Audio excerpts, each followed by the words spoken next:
You're listening to Shop Talk with your host, Kevin Tetz. Brought to you by Eastwood Tools. Everything you need to do the job right. Hey guys, you're listening to Shop Talk. I'm your host, Kevin Tetz, and we are brought to you by the Eastwood Company. Today, we get to talk to Derek White, the owner of Street Vizions, Visions with a Z. It's a cool custom shop in the middle of Pennsylvania that does outstanding work.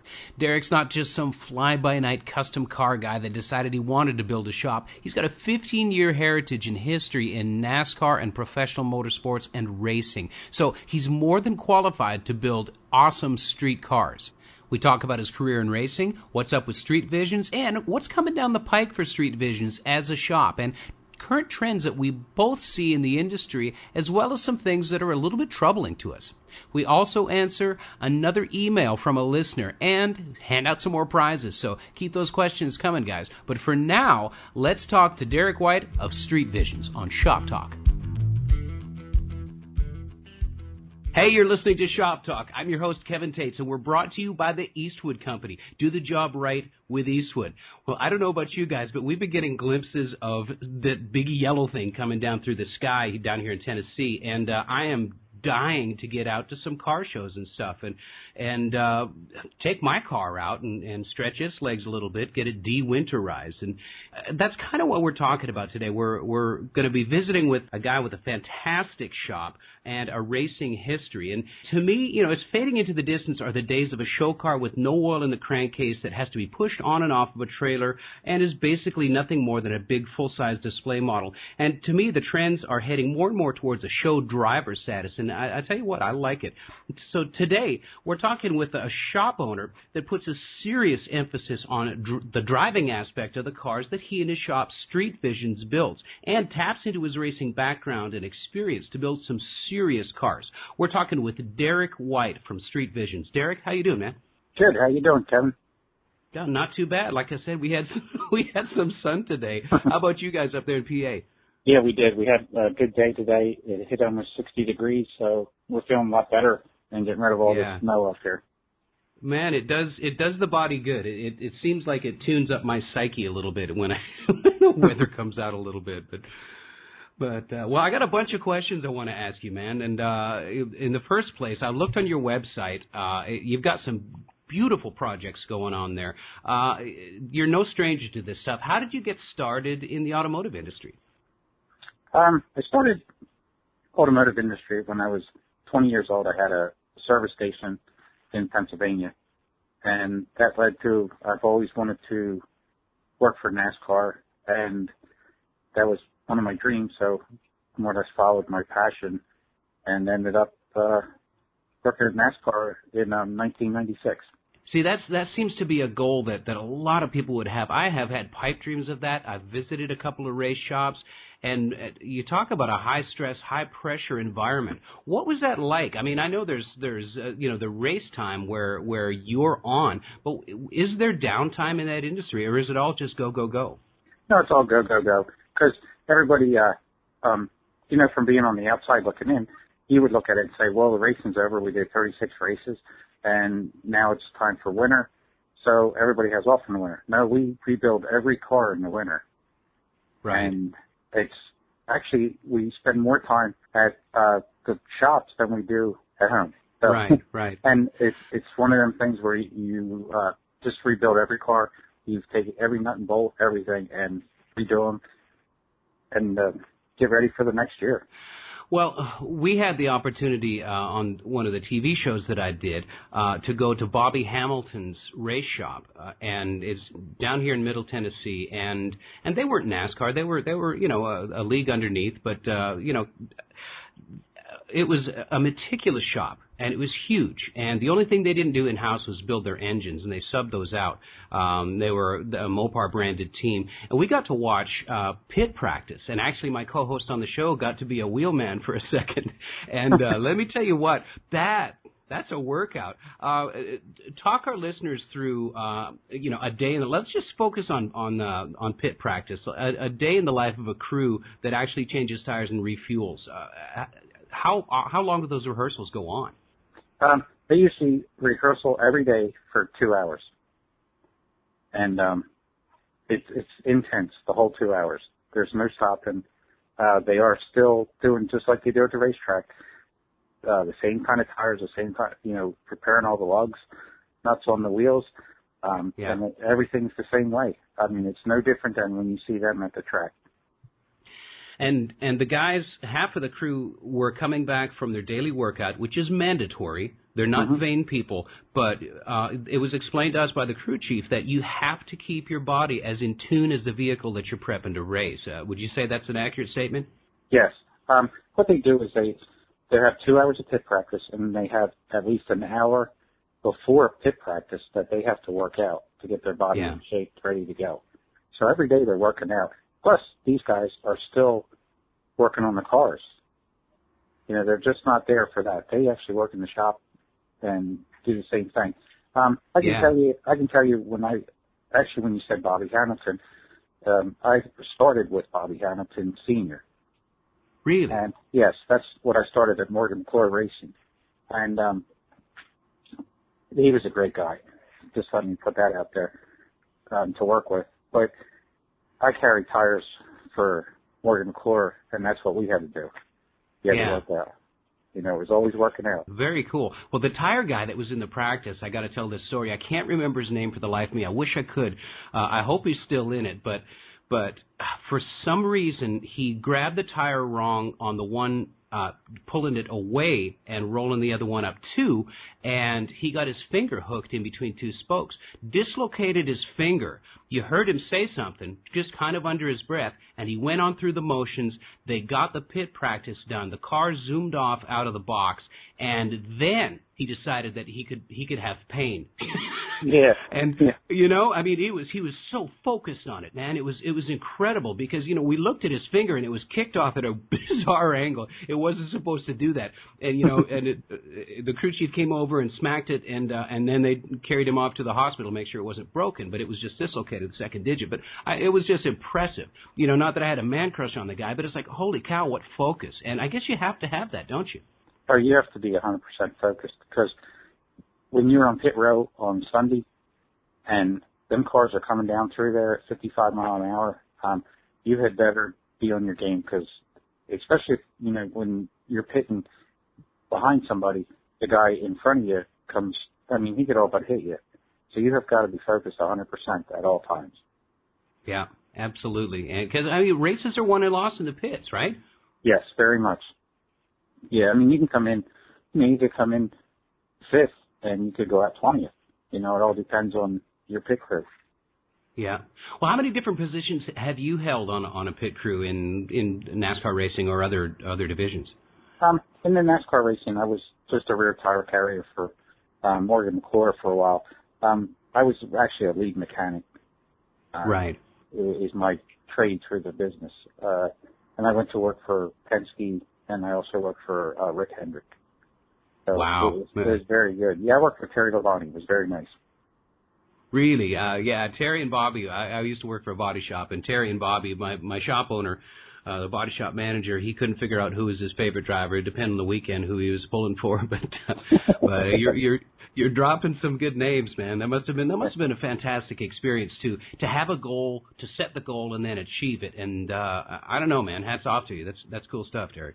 Yeah, thank you. No, it was very good. It was a very great learning experience. Well, how did you transition from that, or did you decide to end that career and open up Street Visions, or was it one day you said, hey, I'm going to open up a custom shop? How did Street Visions come about? Well, I kind of I got a little burnout. I was on the road. I was there for 15 years, and I kind of got burned out a little bit. And when they brought the COT car, the car of tomorrow they call it, which is racing now, I kind of felt that it wasn't the old racing that it used to be. It just seemed like they were getting more into the IROC series. Still love the racing, still love everything, but I just didn't feel like it was like we had an advantage. Like if you could come up with a better suspension component or something, it just didn't seem the same. So I kind of got it, and I always had a passion for hot rods and custom cars. So it was time to do that. I always had them. So I thought, well, why don't I just go ahead and do this and, start a different direction in life and it's nice. Well, it's nice to change gears sometimes too, and I know we were at Nashville Fairgrounds Speedway last fall, and a little vehicle that we prepped, and ended up in a practice day, and Sterling Marlin was hanging out, and he still goes to that Saturday night track and races and keeps his hands in it. He's got a couple satellite shops in around the Nashville area, but it's really cool to see guys like him out and still doing what they love to do and where their passion is. They're still, I guess, fulfilling part of that dream, right? Oh yes, they are. It's there's a lot of guys like Sterling. It's Sterling, Ernie Irvin, and like the Burton boys. They're always, and they have their kids that are growing up through this sport, and they're doing great. I mean, like Bobby Jr. He's a great kid. Well, not a kid; he's a young man now, but he's a great guy, and he's a good racer. He's a very good racer. He's a fair racer. What I like about Bobby Jr. is he's like his dad. He's going to tell you what he thinks, Right. That's good, Well, sometimes the truth hurts. I'd rather deal with somebody that's completely honest with me than somebody that tries to skirt around the truth or not hurt your feelings. I mean, I want to know where somebody stands, so I always respect somebody that's not afraid to tell the truth. Yeah, no, you always got to just be straight out and honest. So, like you said, some people don't like it. It hurts their feelings, but at least you told them the truth. Well, and at least they know where you stand. I guess it's up to them whether they want to accept it or not. But one of the things that I wanted to ask you, your racing background exposed you to the finest and highest level of machines because they had to be.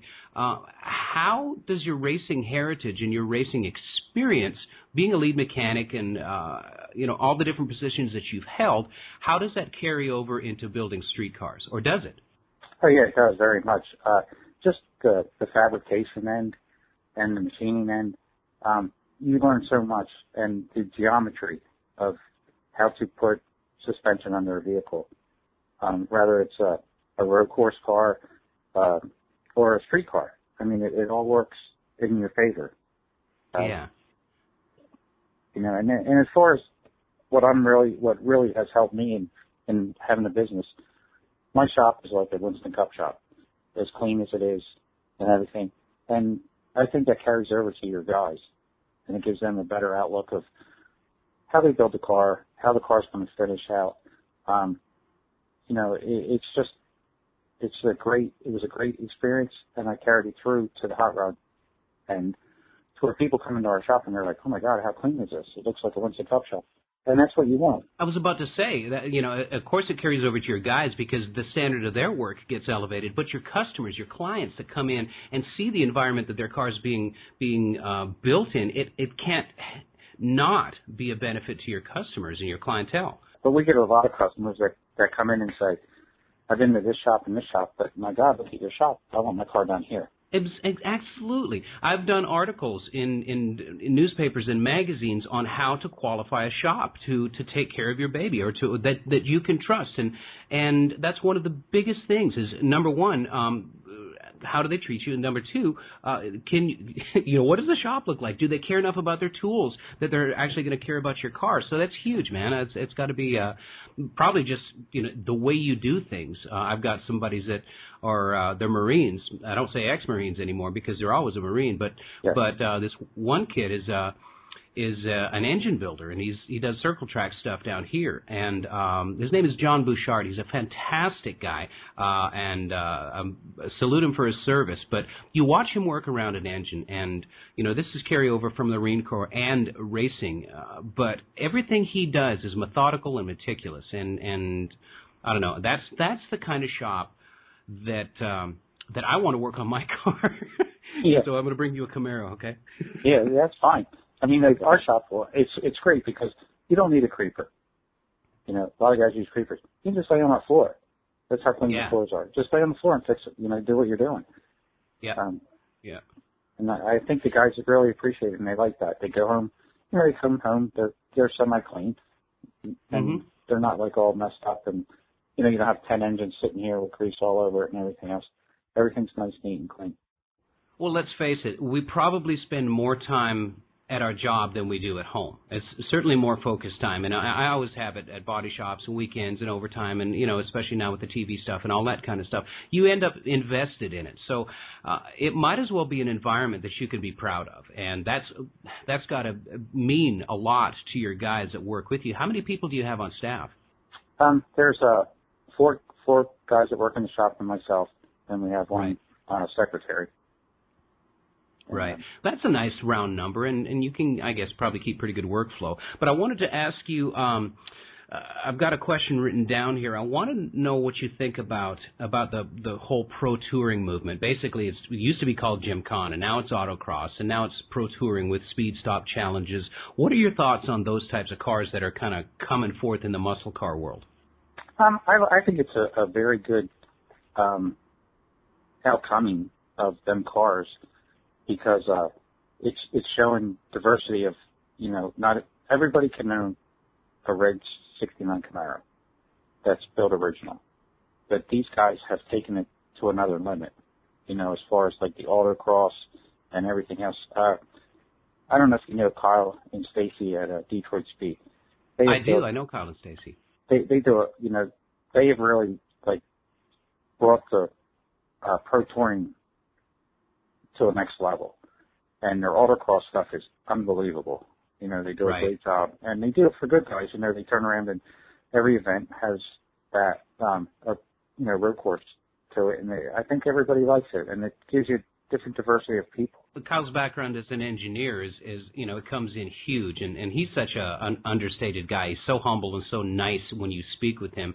But he's obviously a very smart cookie, and I like what you said about they brought pro touring to the next level, and I think they did, and they've also made a lot of things accessible.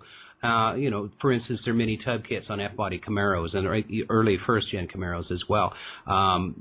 That's what I love about the automotive aftermarket, is there's guys like that have the chops, and guys like yourself that have the chops that bring these cars in to a level to where they can be enjoyed as well as looked at. Are you familiar with Mark Stilo? Yes. That 69, I think it was called Red Devil, 69 Camaro that he transposed all the Corvette, the ABS, the stability control, LSA engine, or LS9 engine actually. What an amazing machine was that? Oh yeah, that was a work of art. Just to be able to take the new technology and put it in an old car, and the car run down the road just like you just went over to the dealership and bought a brand new Camaro. But it looks like it's, first-gen Camaro. Yeah, so there's guys like that all over the place. I want to switch gears again. I want to ask you about a car. Everybody's got a car that means something to them. I just built a little Mustang over the last couple of years that I'm really digging. Your 70 AMX is mentioned on your website. Tell us a little bit about that car. I've always been I guess, the oddball, as you could say, as far as cars, and I always loved the AMX. I've always loved it. I bought the car and redid it years ago, and got to where I was going racing. I didn't have time to do anything with it, and then I sold it. In 96, I sold it, and I bought it back in 2006. The guy put 10 miles on it, and I was like, okay, 10 miles. 10 miles on the car, and I go, why didn't you drive it? He goes, it's just too nice. I didn't want to drive it. So we got it, redid the car because I wanted to bring it up to date, and I don't know. I just love the car. It's a good car. It's my perfect advertisement car for our business. Right. For one is it's different, so everybody wants to look at it, and I just enjoy the car. There's nothing like getting out and going out there and blowing the tires off of it and having fun, and I know I can still show it. Well, that's the best thing. I mean, that you can pull it into the paint shop and you can buzz it down and paint it again. The saying is there's more paint in the can. But interesting that the guy that bought it from you, that you bought it back from, was afraid of it. And I don't know, man. That I'm glad to see people that aren't afraid of their cars. I remember my dad worked at an AMX dealership up in Western Canada, and I remember as a little kid driving up in front of the dealership, or it was an AMX showroom, American Motors dealership, and there was the tricolored AMX in the showroom that I just couldn't take my eyes off of. And I just think for a two-seater muscle car, I think they got it right. I think it was just a wicked cool car, great looks, great aesthetics. I don't know, one of my favorite muscle cars for sure. Yeah, it's just, I think it was a little bit ahead of its time, the way it was styled and all, and that's why I don't think it went over too good. It's good as what now the cars, the AMXs are really getting popular, and, you know, they're starting to bring the money. You start seeing them creep up at, like, the Barrett Jacksons to make them, to where they're creeping up to bringing the money back to where, like, you know, the Camaros, the Corvettes are, and the Mustangs. So they're coming back, you know, and they're harder to find.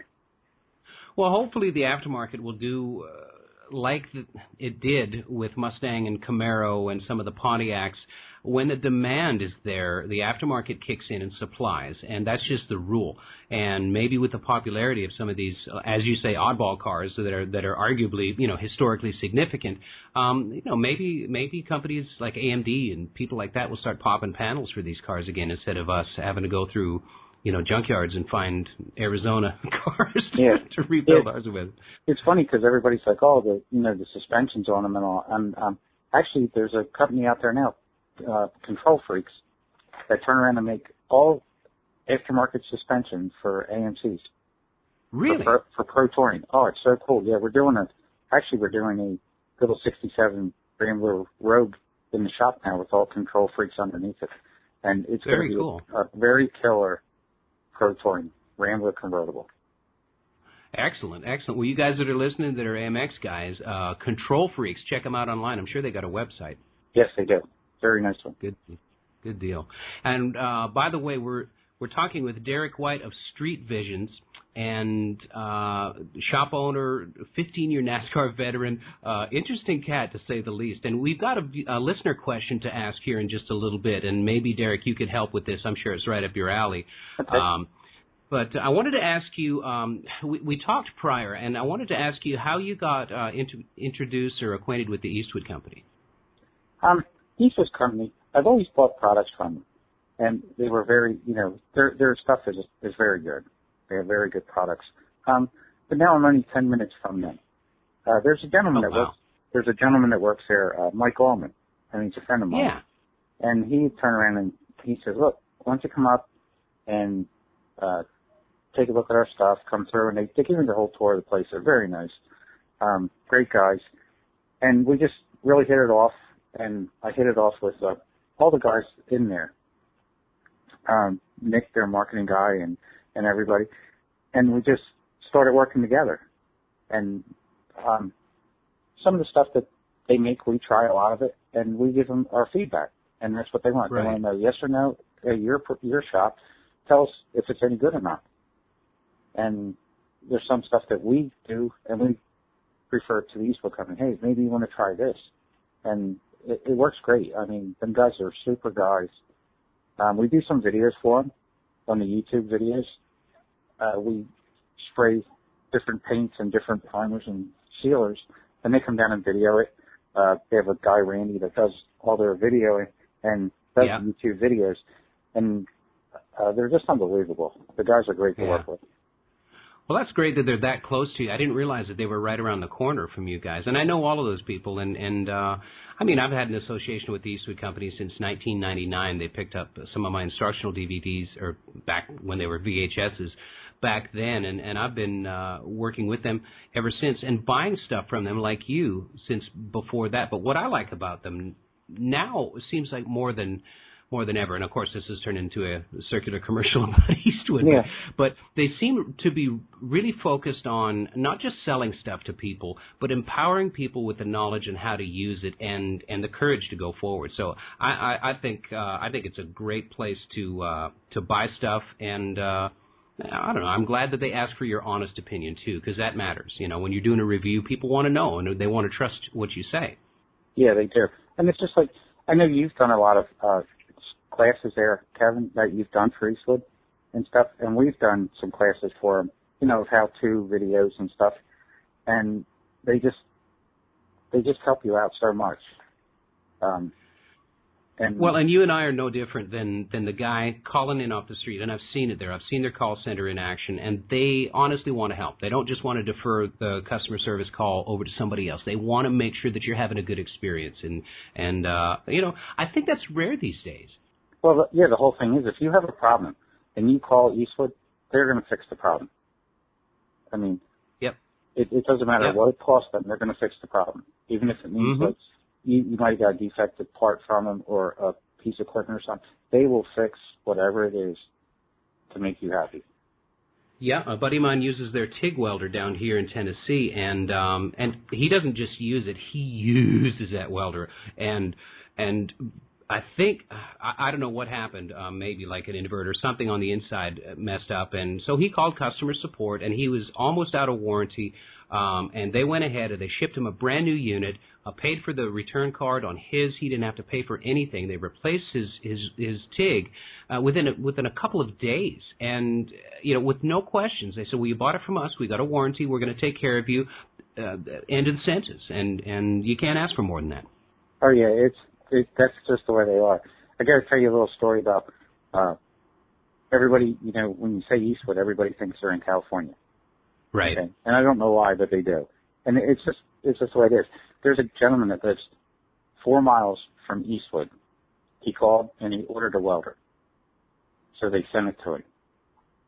And so then he calls and he says, "Well, I had a little problem with it. Could you help me?" And the guy says, "Yeah, why don't you?" And he looked it up online, the guy's address and everything. He says, "Why don't you just drive it over here and we'll fix it right away." And the guy says, "I ain't driving away from California, all the way to California." Here he's 4 miles away. He didn't even know it. And they went over and picked it up at the guy's house. Oh, wow. And brought the welder back and fixed it for him and took it back. That's what kind of people awesome. they are. I bet that blew his mind. Yeah, well, he thought they were in California, and here they're 24 miles from his house. Yeah. And it's just a funny story because, people, some people don't actually know where you're at. No, no, especially nowadays with the internet, it almost doesn't matter where you're at, and unless you're dealing with hard parts. But and that could be a blessing and a curse. But that's a whole other conversation. Anyway, I wanted to ask this listener question. We had a fellow email us a question, and by the way, you guys listening, if you email a question and we ask it on the air, I think the prize package is up to like $500 worth of Eastwood credit, or it's major, guys. Come on, send me some questions in. But David Jones did. This is David Jones from Thomasville, Georgia, and his question is it when you're installing a roll cage? There's kits and you can bend your own tubes, but when you're installing a roll cage in a car, is it better to MIG weld or TIG weld the roll cage? And Derek, I want to lean on your experience with this. Have you got an opinion with this question? Yeah, I do. It all depends on what you're going for. If you're just going to, some guys that just want to go out and do Saturday night racing and stuff like that, we'll just MIG weld a cage together. Or if they just want to, but if you want the best weld and the prettiest weld and the most strength, you should TIG weld it. Right. Well, I know that when you go through tech, you can't wipe Bondo over top of the weld, so they're going to be exposed. Is that right? Yes. Yeah. If you go through tech and you have any kind of Bondo, anything on the welds, they're going to you're not going to pass. Right. But so for that reason alone, a TIG welder is much more precise, and it's a much cleaner looking weld, isn't it? Yeah, it's very pretty. It's very nice. It holds together great. It all depends on what you're looking for. I personally would TIG weld a cage in. I mean, there you have it. I don't think you can get a better answer than that, David. You heard it from the best. You heard it from Derek at Street Vizions. So thanks for emailing in your question, and we'll be back in touch with David and get him some prizes. So awesome, and thanks for your help with that, Derek. Yeah, no problem. And he'll enjoy his Eastwood. Everything he gets from Eastwood, he'll enjoy it. Whatever he picks out. Yeah, no doubt. Well, I want to go back to you said you had 4 or 5 people there working. If this is too personal a question, just tell me. You don't have to tell me specific ages, but what age range is your staff in? How old are these guys? I got one. The youngest one is 19, and the oldest guy is 52. Mm-hmm. And everybody's in between. The thing I see the hardest, Kevin, is the older guys. You know, they know what's going on. They enjoy it and they like it. But the young guys, I have this one guy, Max, that's working for me. He went through wiretech, everything. He's a very talented guy, very talented young guy, and I just would like to see more guys like him into the business. It just seems like it's sort of a dying breed. But I just see this kid, when he came to me, he went to wiretech, he come to me and he come and talk to me. I just saw so much potential in this guy. You know, he's one of them kind of guys that you just say, I know that he knows how to do this. And he just needs to be led the right way. There's no substitute for experience. And, you know, when you just come out of a tech school like that, you can't have the experience that somebody that's been working in the field for 10 years has. So talent goes so far, but you have to have somebody, you have to find people that are willing to, you know, it's an old worn-out phrase, paying your dues. But you got to find guys that are willing to suck it up and get humble and pay their dues. I mean, it seems to me that's the hardest thing to find in these young guys that want to be automotive rock stars anymore. Oh, yeah. And that's the thing.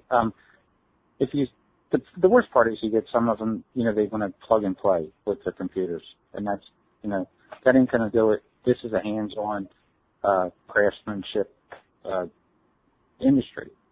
Mm-hmm. And I just saw this young guy that really has it. He's got the talent. And then you get, you know, the guys in the shop, they love the young guy. He's very energetic. He listens to the guys, the older guys. He listens to what they say.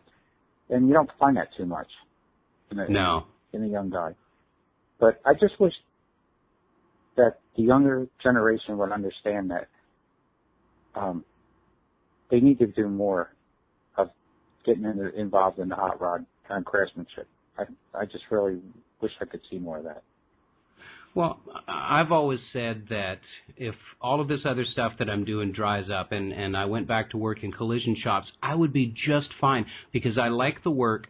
I was never without a job, and I made a pretty good buck doing it. And if you acquire a skill set that you can utilize and work with, then you're never going to be without a job. And my old man taught me that a long time ago. He said, Kevin, you're not going to get rich in a body shop, but you're never going to be without work as long as people have personal vehicles. So, you know, I mean, it's great to think, to have goals like I want to be in NASCAR someday because those goals can be achieved. Or for me, you know, I want to have a car in a magazine. I finally had a car in a magazine. All those goals can be achieved. But to me, there's a stigma with young people in this country about working in skilled trades and that it's less than somehow. And I think it's shameful, actually. I think somebody needs to be standing on the rooftop saying, hey, there's no shame in working with your hands. There's no shame in getting dirty for a living and taking pride and the ownership that you take in being in the service industry or the construction industry or the, you know, road construction, whatever have you. To me, I think somebody needs to focus on that and beat the drum and say, hey, come on, back to center just a little bit. It's okay to work with your hands. You don't have to have a double law degree with a minor in political science, you know? Yeah, I mean, you really think about it, up till 10, 15 years ago, that's how America was built. Absolutely. You know? And now it just seems like it's went to the wayside. Yeah. I don't know, and maybe things will change. I see a lot of really talented young guys coming up through the ranks, and guys that are fearless, and you know what I mean by that. Guys that aren't afraid to try stuff and dive in and learn the skills and make mistakes, because that's honestly what it takes too. But I'm encouraged by some of the young guys that I see, but I also know that you know, a lot of us are getting long in the tooth and salt and pepper on the chin. And I don't know, man. We got to open this up to young people and make them understand that it's a great way to make a living. Well, the thing is, Kevin, I think people need, you know, they need people behind them with confidence to tell them they can do it. And there's a lot of young guys that have the talent that won't exercise it. You know. Right.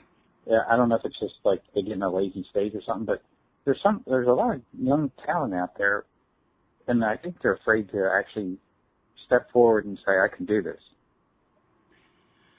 You know, and that's what really gets you going, because you see somebody that has talent and they're like, they're wasting their talent just playing video games or doing nothing, and they could do this. It was not that hard. They could do it, and they could be very good at it. Well, put yourself back at 19, 20 years old. Was there anybody in your life that really kind of mentored you or took you under their wing and said, listen, Derek, here's the way you got to do that? Is there anybody that was instrumental in you becoming who you are today? Yeah, there was a gentleman that actually, he wasn't my grandfather, but he was all but like a grandfather to me. He had a Sunoco station. His name was Leon Ziegler, and he drilled me. Like, you got it. You can do it, Mm-hmm. There's nothing in this world you can't do if you put your mind to it. Yeah. And 24/7, I was with this guy a lot, and he would drill me, like, this is what you're going to do. Well, I ended up taking over his Sunoco station. Wow, okay. So, that was good, and he taught me, like, how to treat people and, have respect for people. That's all you got to do. Well, and respect for yourself as well. And through that comes hard work, and the work ethic is developed and all those things. Well, it sounds like he had a pretty major influence on your life. That's very cool. Oh, yes, very much. Oh, I know another one to ask you. Let me ask you a question. Okay. Now, say you weren't going to do what you're doing now. Would you go back to playing music? No. See how long it took me to think about that? Yeah. Okay. Okay. It's an old adage. A fellow walks down the road in the country, and he comes across this guy that is hitting himself in the forehead with a piece of wood. About every 4 or 5 seconds, just thump. And he hits himself in the forehead with this piece of wood. This guy walks up on him. He doesn't know whether he's crazy or not. He walks up on him, and the guy's hitting himself in the forehead with this piece of wood. And he said, "What are you doing?" And the guy stops and looks at him. He says, "I'm hitting myself in the forehead with this piece of wood." And he said, "Why on earth are you doing that?" And the guy looked at him, and he said, "Because it feels so good when I finally stop." So that's the music industry for me. And, and I worked hard. Man, I worked hard at it. I right out of high school, I jumped on the road with rock bands and really put my heart and soul into it. And about the time that I got really good at what I was doing, well, the music industry changed. It's on a big cycle, and the rock music that I loved and that I grew up listening to and that I tried to emulate, honestly, in the songs that I wrote and the groups that I was in wrote, it went out of vogue. It was when Nirvana first hit. And, in hindsight, I liked their music, but I hated those guys because they ruined my record deal. Yeah, they ruined your record. But you know what? It's something that's like, I know, like, you were, like, same as me, 80s rock band type guy, but you were right there, and that's the thing. You were all but, the Nirvana. Yeah. Yeah, you were right at where the Nirvana was. Well, yeah, and we had record company showcases, and they said, "Hey, you guys are really good. We're not signing this type of act anymore. Look at these guys. See how they look. See how they sound. If you can do this, come back in 6 months, and we'll talk again because you guys are a really good group." Well, it was too late. I could not be something that I wasn't. And if you're an artist, you got to be true to yourself. And we envisioned ourselves as artists, at least tried to be, anyways. And it was just, and I had always set a time in my brain that by the time I was 30 years old, if I hadn't achieved a certain level of success, then I was going to hang it up and focus on something that I thought that I could have success in. I didn't want to be the guy that's 55 years old still thinking that he's 25, because it's a young person's business, and it's tough, man. There's enough obstacles in front of musicians, and age doesn't need to be another one. Oh, yeah. Yeah, it is. I mean, it's like I always said, I'm going to retire when I'm 50. Yeah. Yeah. I passed that. Yeah. Well, the good thing for me with music is that now when I play, because I do play on the little weekend band every once in a while down here in Nashville, it's for the love of it. So it freed me from the pressure of the music business. and it gave my love of music back to me. So, you know, I don't think that I would get back into that. You know, there's a lot of other dynamics with it. I'm married now. I really dig my wife. She's a great person, and you know, I don't want to be on the road. I don't want to travel. You know, certainly there's travel with business, but you know what I'm saying. Yeah, because I traveled 15 years, and it gets tired after a while. But one thing I can say, and to these young guys that are out there, if you love cars, you love hot rods, you love to do this kind of work, where else can you go learn a skill, a trade, and get paid for it and enjoy your hobby? Exactly. It's like the dream job. Well, and, you know, you can always do stuff on the side. Even if you don't want to do it full time, you can make side money. And, I don't know, it introduces you to the community of people that do what you and I do, build cars and work on cars. And it's a really interesting, very kind and giving community. It's people that love to help people because we have common ground and common territory. So I absolutely agree with you.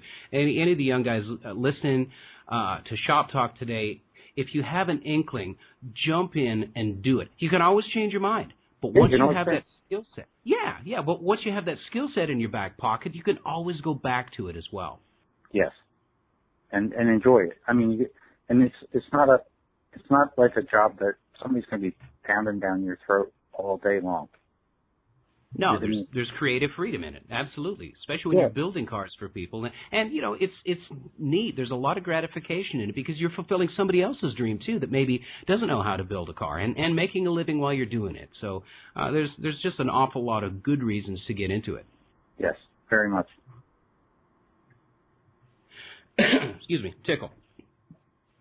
Well, I'm going to be coming up to PA probably pretty soon, and hopefully I'll get a chance to swing by your shop, but I can't wait to see it. I want to ask you one more question about Street Visions. And by the way, if you're listening, you want to get online, go to Street Visions. It's spelled with a Z instead of an S on the Visions part. StreetVisions.com. Check out some of the rides that Derek and those guys have built and have in progress. Beautiful work, my friend. Beautiful, beautiful work. What do you see as the future of Street Visions? Have you got a long-term plan, or are you just going to do it until you're tired of it, or what's coming down the road for Street Visions? Well, we're actually doing this car right now, and we're trying to take our shop to the next level. I honestly would like to be a household name. You know, like you hear Chip Foose, and all them guys. I actually would like to. You know, when you say hot rods, I'd like to hear somebody say Street Visions.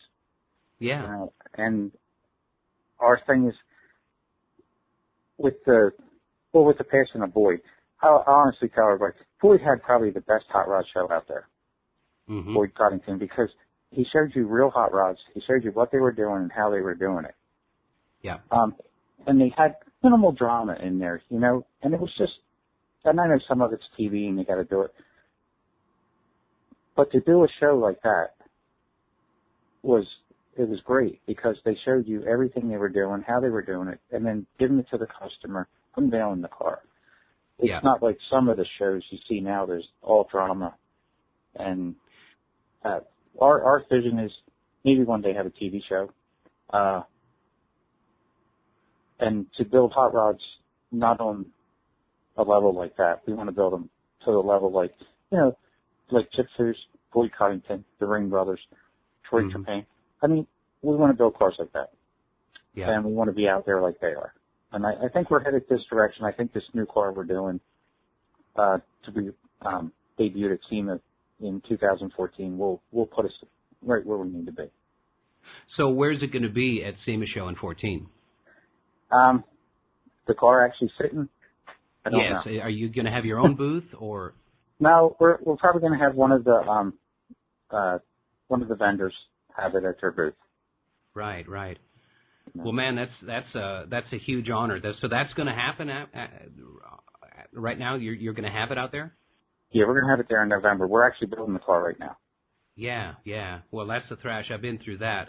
In 12, I debuted my little Mustang out there with heat shield products, and it used all Eastwood products on it from the bare steel up, and And so it was a cool experiment for me. It was the first time I ever done that with the Eastwood products. I've used them before, but not everything.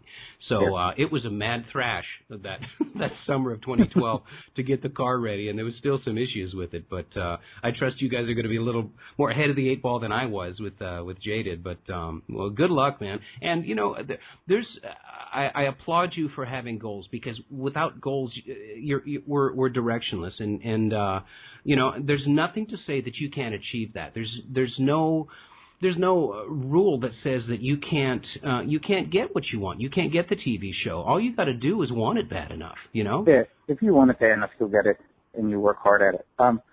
It's funny because my 13-year-old daughter always says, "Dad, you have the word failure is not in your vocabulary." I'm like, that. No. And it's not. And what a wonderful example for a father to set to their children, to your daughter. That's fantastic, man. Well done. Yeah, thank you. Well, is there any companies that you want to give a shout-out to, any sponsors that you wanted to mention or say thanks to? I know we're going to be broadcasting this on iTunes, so a lot of people hopefully will listen to it. Are there companies in the aftermarket that have helped you out? Yeah, there's a lot of companies. One is the Eastwood company. You know, they've helped me out very much. Pace Performance. Chuck over there and his guys are great. I mean, they've done a hell of a lot for us. Visual Impact Performance. They do all the serpentine systems out of North Carolina. Melissa and Tom down there, they're great people to work with. They do a wonderful job. Their workmanship is excellent. Advanced Plating. I'm sure you know Steve Tracy. I know Steve very well, yes. And he does a great job. I mean, if you want chrome plating done, I mean, there's the king right there, you know, for the plating. And Memphis Car Stereos. The guys down there, Andy, he's been a great guy, a great help with us guys as far as doing our cars and, you know, helping us with the stereos and everything. They've been great. And we really enjoy it. Actually, DuPont has helped us out a lot.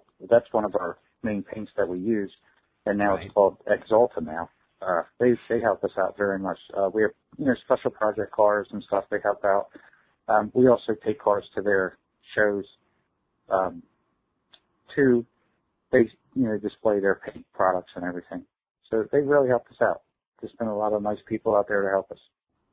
Well, it's a two-way street with that. You know, if they invest in you and you provide them with an example that they can point people to and say, like in the example of Exalta or formerly DuPont, if they can say, hey, that's our coating system on that car. Look at that thing, and it's in this magazine. It's had a feature on that TV show or something like that. That's how that stuff works. You know, a lot of people think that you know, sponsors and it's free parts.